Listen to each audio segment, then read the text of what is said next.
Sabe aquele tipo de filme que ao terminar de assistir, você fica 5 minutos olhando para a parede e pensando, o que é que eu acabei de ver? Aquela sensação de que você vai precisar de um tempo para absorver tudo aquilo que você assistiu? A gente vai falar desse tipo de filme hoje. Eu não sei se você tem a mesma sensação, mas depois de assistir tantos filmes, séries, durante tantos anos, a gente começa a perceber alguns padrões. Diversas vezes fica claro o que é que o personagem vai fazer, ou como aquele problema vai ser resolvido.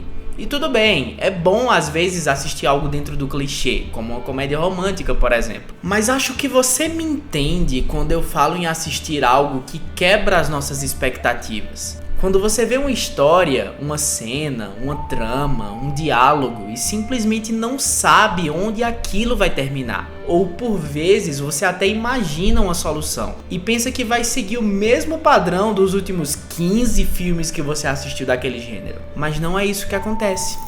Eu basicamente dei uma definição aqui do que significa plot twist. Se você jogar no Google, vai ver palavras como mudança radical, revelação surpresa ou coisa parecida. E falando em plot twists, eu decidi escolher aqui 3 filmes que para mim resumem muito bem essa palavra. Provavelmente você já os assistiu, e se não, pelo menos deve ter ouvido falar. São 3 peças que, na minha opinião, fazem uma reviravolta tão grande na história, onde tudo começa a fazer sentido e você fica simplesmente parado, vendo os créditos rolando e pensando sobre o que acabou de assistir. Bom, depois de apresentar o trailer desse vídeo, agora eu te convido a assistir 3 filmes que vão explodir a sua mente. Então já sabe, né? Pega o balde de pipoca e vem comigo.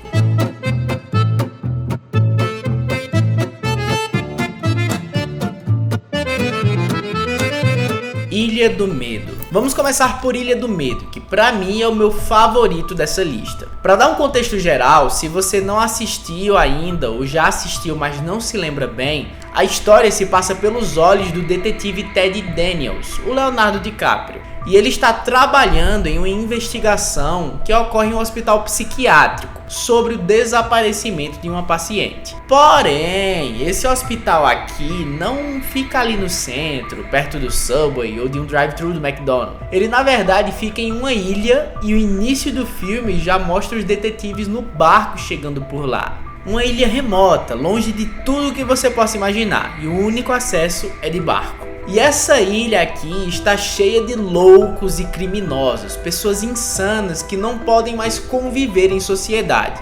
Se você tentar fugir, ainda que consiga escapar da segurança máxima, vai dar de cara com as rochas, ou se afogar nas ondas pesadas que tem por lá. Dito isso, como é que a paciente teria escapado? Essa é a indagação do personagem principal enquanto ele investiga. Fazendo esse resumo rápido para você, até parece que estamos falando de um filme policial por aqui.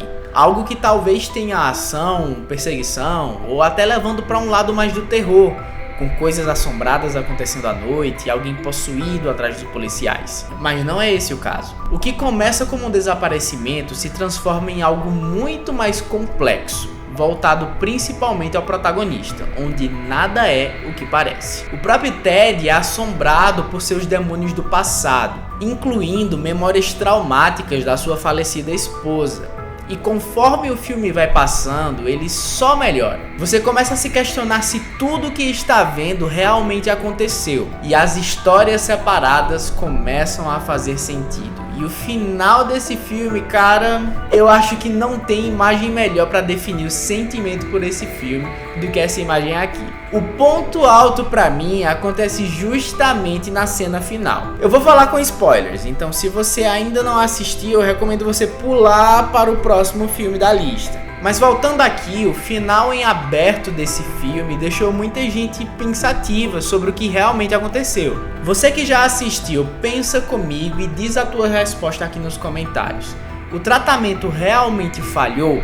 Ou você acha que ele decidiu simplesmente continuar fingindo? Pra mim, a segunda opção é o que realmente aconteceu. E tudo é respondido na última frase que o Ted diz. Quando ele fala assim: o que é melhor? viver como um monstro ou morrer como um homem bom. Depois disso, ele é levado para fazer a lobotomia e lá se vai a sua memória. Para mim, essa cena se trata sobre culpa. Eu acho que o Ted não conseguiria viver sabendo agora da verdade e de tudo que aconteceu, de tudo que ele fez e como a sua vida chegou até ali. Ele simplesmente não conseguiria conviver com aquele caso e ele talvez tenha preferido fingir que o tratamento não deu certo e apagar ali a sua mente do que viver naquela realidade sombria, triste e pesada, onde infelizmente ele perdeu a esposa, os filhos, o emprego e até a sanidade. Esse é um daqueles filmes que fica ainda melhor quando você assiste pela segunda vez. E com certeza eu colocaria ele nessa lista sem sombra de dúvidas. Clube da Luta. Eu tinha 15 anos quando eu assisti Clube da Luta pela primeira vez. E eu confesso que o que mais me chamou a atenção na época foram justamente as inúmeras referências, easter eggs e situações que acontecem durante o filme. Mas uma coisa eu nunca me esqueço, que é como o plot desse filme mexeu com a minha mente. Pensa comigo, você é um homem comum e medíocre, com uma vida totalmente mediana, que se sente perdido na sociedade e que, para piorar, ainda sofre de insônia. Você não tem um momento real de prazer na sua existência, completamente fútil e sem graça. Até que, ao frequentar grupos de apoio, você volta a se sentir vivo, volta a se sentir alguém, mesmo inventando mentiras e dizendo que possui doenças que não tem para frequentar grupos de apoio que você não precisava. As coisas começam a fazer sentido, sabe? Você começa a se sentir importante de alguma forma para uma pessoa, ou para um grupo de pessoas. E tudo muda quando você conhece um cara chamado Tyler. Tyler Durden, o exato oposto de você, ou pelo menos tudo que você queria ser e não consegue. Aí ele te convida para fazer parte de um clube. Só que para não ferir a primeira regra, a gente não vai falar qual é esse clube aqui. A partir daí, toda a sua angústia existencial começa a sumir. Você começa a se questionar sobre tudo ao seu redor, sobre sua identidade, sobre a sociedade em que vive, o consumismo desenfreado, o que de fato significa sucesso e por que as pessoas fazem o que fazem. Sobre por que nós trabalhamos em empregos que odiamos para comprar porcarias que não precisamos. Qual o sentido disso? Eu confesso que só vim entender o real sentido desse filme anos depois. Mas o que mais me chama a atenção em Clube da Luta é como tudo foi construído em torno do Tyler. E o fato deles dois serem duas personalidades diferentes da mesma pessoa. Alerta de spoiler. O personagem principal aqui é um cara que simplesmente não tem nome, sendo identificado no Google como o narrador. Somente. E já que o narrador tem esse quadro grave de insônia, ele age como ele mesmo durante o dia, em sua vida medíocre e infeliz, e se torna o Tyler Durden à noite, colocando suas vontades para fora. E fica cada vez melhor pensar que o Tyler é simplesmente a representação de tudo que o narrador queria ser e não podia.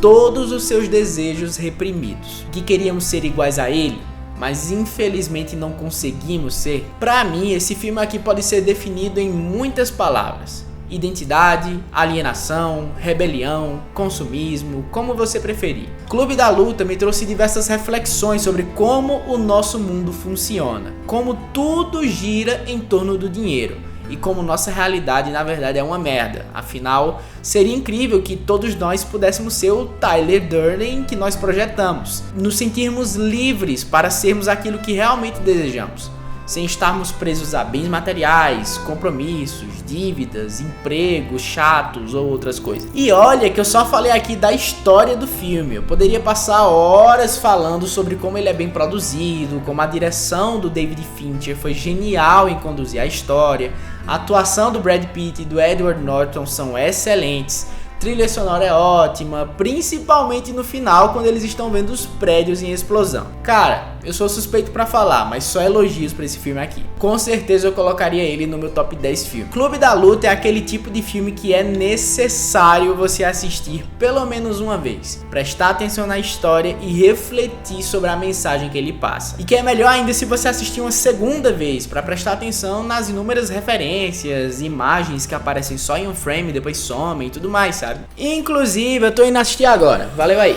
Psicopata Americano. Esse daqui ficou famosinho um tempo atrás, né? Tinha edit do TikTok a cada 5 vídeos que passava do Patrick Bateman. E 200 comentários de sigmas com emoji de cabeça de pedra e emoji de vinho. Mas vamos ignorar essa parte e falar do filme em si. Psicopata Americano é um filme dos anos 2000, que ganhou um segundo filme e até está sendo cogitado ganhar um terceiro. Mas nós vamos ignorar essas sequências e falar especificamente do primeiro. O personagem principal desse filme aqui é o completo oposto do último. Enquanto o cara de Clube da Luta vive uma vida bem medíocre, o Patrick Bateman é um corretor de Wall Street que vive uma vida de luxo, cercado de roupas de grife, mulheres, drogas e dinheiro. O puro estereótipo de um executivo, aquele cara que muita gente já sonhou em ser. O Lobo de Wall Street, sabe aquele filme do Léo DiCaprio? É esse cara aqui. Tem até um termo em inglês que descreve esse tipo de pessoa, um yuppie, de acordo com o Google. Só que mesmo vivendo essa vida de vaidades, ele não se sente feliz. Mesmo vivendo o sonho americano, tendo frequentado as melhores universidades, cercados de caras de sucesso, iguais a ele, por assim dizer, ainda assim ele se sente vazio e fútil. O Patrick não consegue desenvolver ligações profundas com ninguém e vive competindo com tudo e com todos, desde quem vive a vida mais luxuosa e frequenta os restaurantes mais caros, até em detalhes como quem tem o melhor cartão de visita, o mais bonito, o mais luxuoso. Os caras são totalmente fúteis, pelo menos é o que aparenta, mas quem dera se fosse só isso. Por trás da vida aparentemente normal, o Patrick esconde uma personalidade invejosa, agressiva e cruel.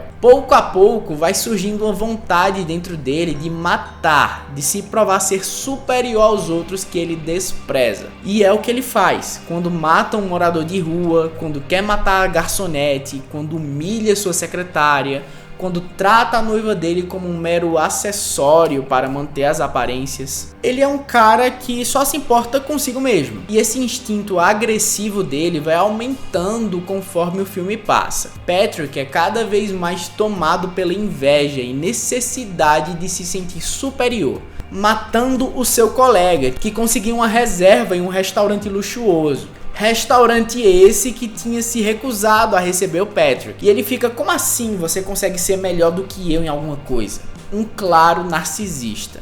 A inveja ainda aumenta quando ele vai no apartamento da vítima e percebe que é maior do que o dele. E isso faz ele ficar ainda mais agressivo, matando e se entregando a essa inveja, a essa raiva e a esse ódio. Só que aí onde as coisas realmente se encaixam e ficam interessantes. E esse final aqui, pra mim, foi o que me fez ficar pensativo e reflexivo sobre esse filme. Em um certo momento, as coisas se complicaram tanto e ele está tão descontrolado, sendo perseguido pela polícia e sem saída, que ele decide ligar para o seu advogado e dizer: cara, vou confessar tudo aqui. Conta os seus crimes com detalhes e tudo mais. E é até interessante pensar que em um momento como esse, de desespero, onde você pode acabar sendo morto, geralmente as pessoas ligariam para a família, para os filhos, para a esposa, para os pais, quem quer que seja que você se importe, para dizer: olha, eu te amo, eu não sei se eu vou ficar vivo, sei lá. Mas esse cara tá sozinho, ele se sente sozinho. Só resta a ele os seus funcionários, quem ele ainda sente que pode dominar. Mas beleza, esse momento passa e ele não é preso nem morto. No dia seguinte, quando ele volta ao apartamento da vítima para esconder algumas provas do crime, ele percebe que o local já está pintado, reformado e disponível para venda. Tem uma corretora lá que está mostrando o imóvel para os visitantes e que acaba expulsando ele de lá por não entender o que esse cara tava fazendo ali, se não ia comprar. Ele, já transtornado, sem entender o que estava acontecendo, se encontra com o advogado para saber o que tinha achado da ligação. Mas, para surpresa de todo mundo, o advogado, além de confundir ele com outra pessoa, mostrando o quão entediante e comum ele era, diz que tudo aquilo era uma brincadeira que não dava para acreditar, já que a vítima estava viva e morando em outro país. Além disso, ela tinha jantado com o próprio advogado alguns dias depois do suposto crime. E para terminar de afundar o caixão, o advogado ainda diz que o Patrick era covarde demais para cometer qualquer tipo de crime. E aí o filme acaba e você fica se perguntando, ué, ele matou aquelas pessoas ou não? Era tudo mentira? Tudo se passou na cabeça dele? Muitas perguntas sem resposta. O cara realmente era um serial killer, um psicopata maluco, ou simplesmente ele estava delirando? Se você só assistiu sem pensar muito, esse pode ser um filme sobre psicopata, com um final interessante e tudo mais. Só que se você olhar um pouco mais a fundo, você vai perceber que não se trata do Patrick nesse filme aqui. Psicopata americano, ao menos pra mim, se trata sobre vaidade, luxúria e a falsa sensação de poder. Afinal, do que adiantou o cara ter tudo aquilo que o dinheiro podia comprar, se ele não tinha com quem se importar? Uma família, por exemplo, nem sentia um pingo de empatia por ninguém. Se a maior ambição dele era ver quem tinha o cartão corporativo mais bonito, quem ia pro restaurante mais caro, quem tinha o apartamento maior, que adiantou tudo isso? É claro que nós não podemos ignorar o transtorno mental que o cara tem, mas vale se questionar se as nossas maiores ambições forem por coisas materiais, quando a gente atingir elas, qual é o próximo passo? Tudo perde o sentido? Esse filme também me fez pensar por dias quando eu assisti, e com certeza vale a pena assistir mais de uma vez. Beleza que o Patrick virou um símbolo de Sigma e de um cara que todo mundo almeja ser, o nosso Thomas Shelby, frio e calculista. Mas vai por mim, não quero ser ele não. Enfim, eu acho que já falei demais por aqui. Eu queria saber agora a sua opinião. O que é que você achou sobre esses filmes? Você concorda comigo? Tem algum outro filme que você adicionaria aqui na lista? Me conta aqui nos comentários. Só não se esquece de se inscrever aqui no canal para acompanhar os próximos vídeos e de clicar aqui no gostei se você chegou até aqui e gostou do meu trabalho. É claro que tem outras formas de você me incentivar também, como por exemplo me seguindo aqui nas redes sociais, @luigimenezes em todas elas. E eu espero você como sempre no próximo vídeo. O vídeo vai acabando por aqui e vai acabando por aí também. Tchau, tchau!